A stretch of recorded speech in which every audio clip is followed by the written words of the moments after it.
Welcome to Solvetic, your channel to always learn technology easily. Below in the description, you will find useful links we used in this video.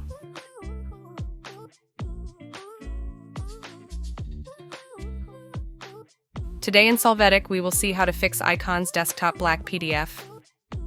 You may see your black PDF icons on the desktop. If this is your case, access the control panel from the search box. There, click on the line File Explorer Options. Now in the tab view, you must check the box Always Show Icons, Never Thumbnails. When you click on Apply and OK, your icons will have their normal appearance.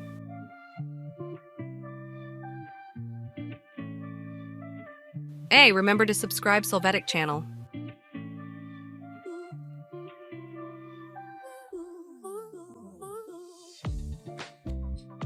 We hope it has been helpful for you.